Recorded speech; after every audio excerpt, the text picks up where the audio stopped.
Bueno, llegamos al punto en que la Iglesia dice violencia no, salvo casos de dictadura prolongada y de una situación muy complicada para el pueblo y demás. Y uno empieza a ver los personajes que han pasado por el colegio, y más allá del cura Leyendecker, del padre Rosso y demás, y de usted mismo, que después vamos a hablar en un ratito, pasaron algunos personajes fuertes. Fernando Vaca Narvaja, sí, uno de los fundadores de Montonero. Sí, pasó. Pasó. Sí. Jorge Obey. Sí. ¿Usted era amigo? ¿Qué pasaba por aquellas épocas? ¿Qué se respiraba? Sí, sí. ¿Cómo era estar en el Colegio Mayor en un momento en donde tenías a un tipo que terminó siendo uno de los fundadores de Montonero, a Obey, que dijo yo nunca fui montonero, yo estaba en la juventud peronista, pero formó parte de lo que fue ese momento histórico? Bueno, yo siempre le repito, había que haber vivido el momento histórico, porque cuando se origina el movimiento del tercer mundo, a mí me dicen a veces en términos políticos, oye, vos, pero ustedes ya nacen en el 54 reaccionando contra el general.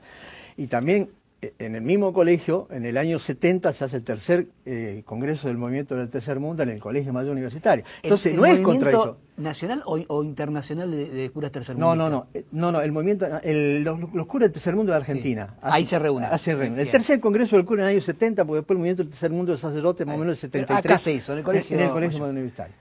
En el Colegio Mayor Universitario también estuvo Ongaro. Ajá. Que Ongaro no tenía nada menos que digamos, el nivel de ser secretario general de la CGT de los argentinos. Entonces, a veces habría que comprender la realidad. Era una cosa bastante normal que el estudiante que viva en el Colegio Mayor, no eran todos, por supuesto, era como siempre, en toda organización había un alto porcentaje. Mire, la secuencia, yo le digo a esta edad, que lo digo cruda y real, sí, porque fue la de muchos de nosotros, fue Acción Católica, Ateneo Universitario, Colegio Mayor de por medio, Juventud Peronista y después toda la problemática que puede llegar. Grupos armados, algunos. Sí, algunos sí. Pero esto no puede ser casualidad. Sí.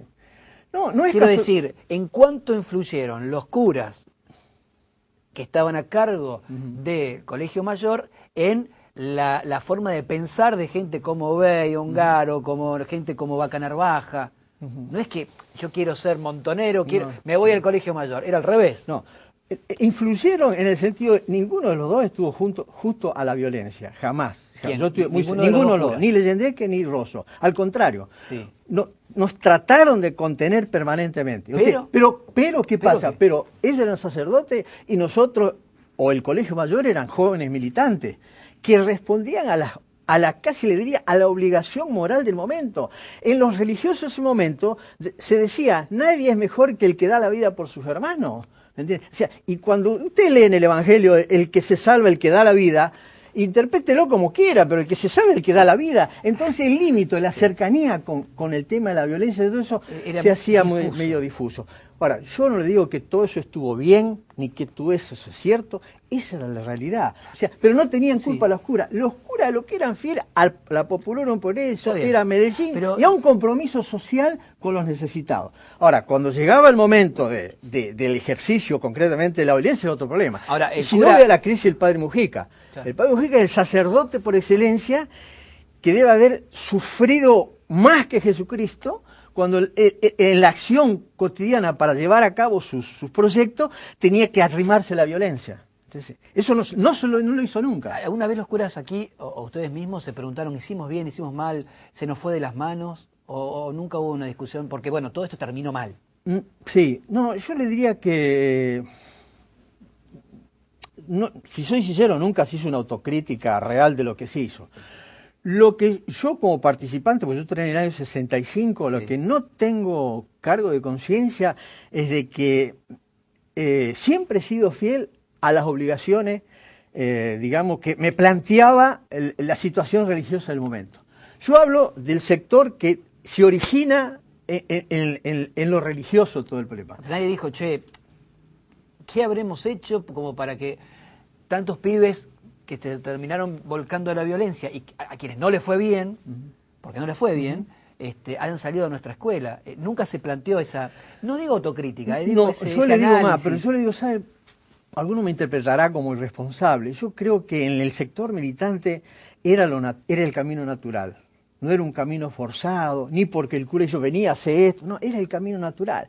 Si usted leía la historia de América Latina, leía las revistas, escuchaba, mire, yo le digo más, uno que yo siempre lo digo, uno de los actuales presidentes de la democracia, candidato de presidente de la democracia de UNEN, uno de los candidatos, que no lo mencionó, pero quiero hacer... No, ahora me lo dice, sí. ¿No?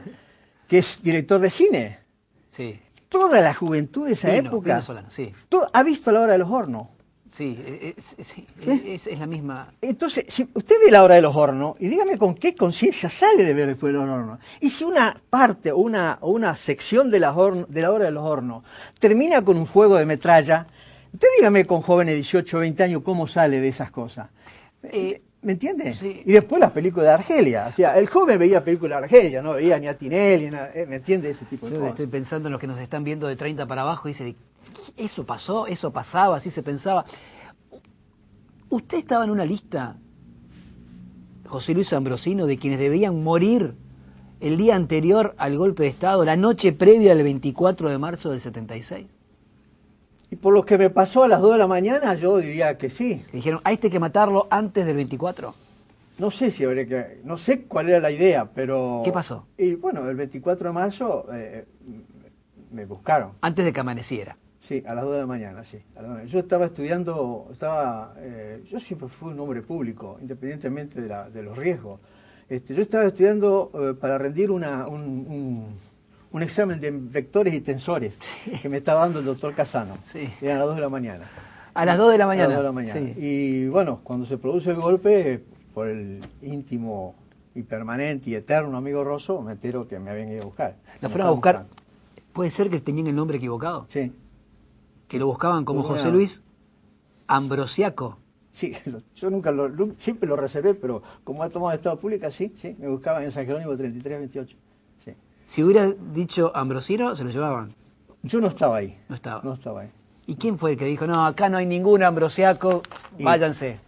Todos dijeron que no conocían a nadie, y después como en marzo siempre ingresan muchos chicos jóvenes al colegio, algunos no me conocían.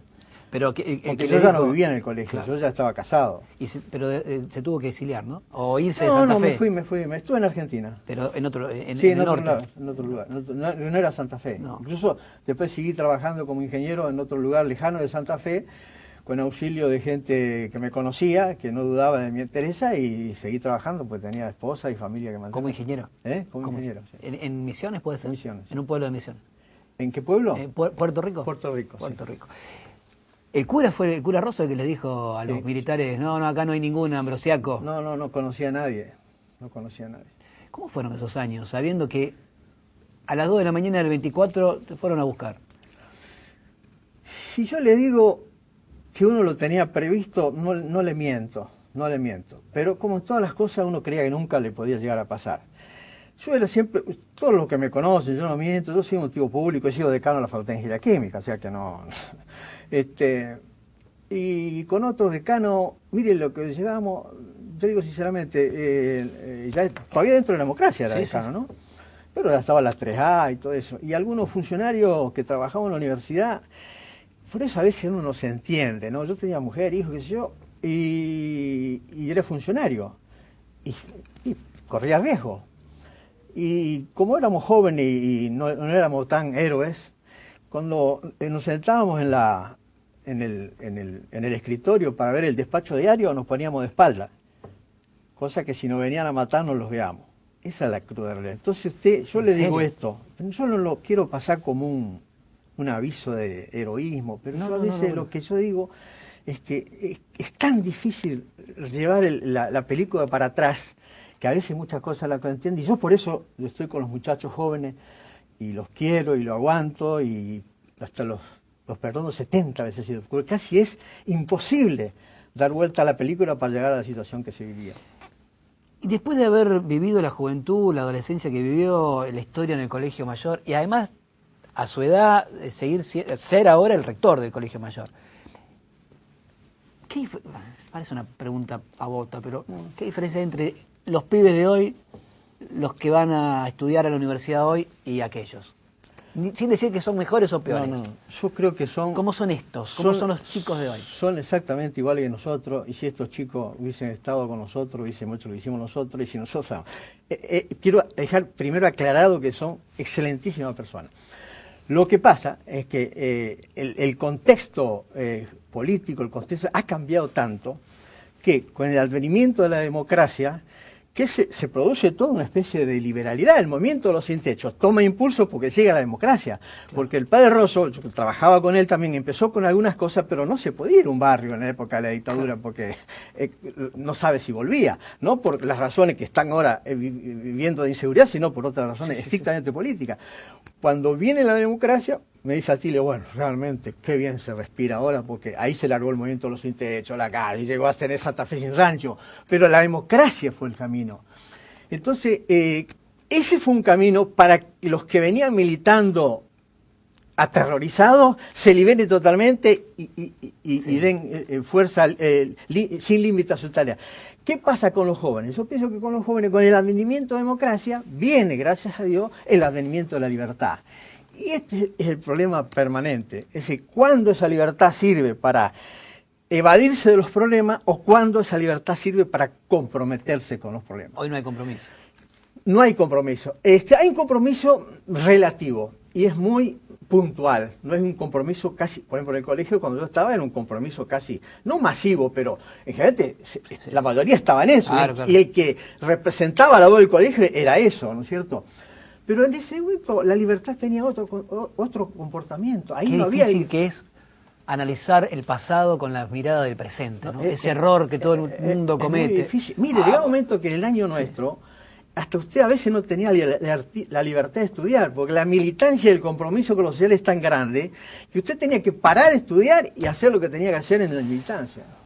José Luis, bueno, la verdad, un placer haber conversado con usted, haber conocido más del Colegio Mayor, que en realidad sí, hablamos del Colegio Mayor, ¿no? No hablamos de la cáscara del edificio. De cualquier manera, los objetivos redefinidos socialmente, antropológicamente, siguen vigentes. Sí, o sea, siempre el Colegio Mayor, que tiene una capilla, que se ve la Eucaristía, que es el alma del colegio, va a seguir respondiendo a lo que le pida, digamos, la Iglesia, o en el final de los tiempos, tanto los curas como yo.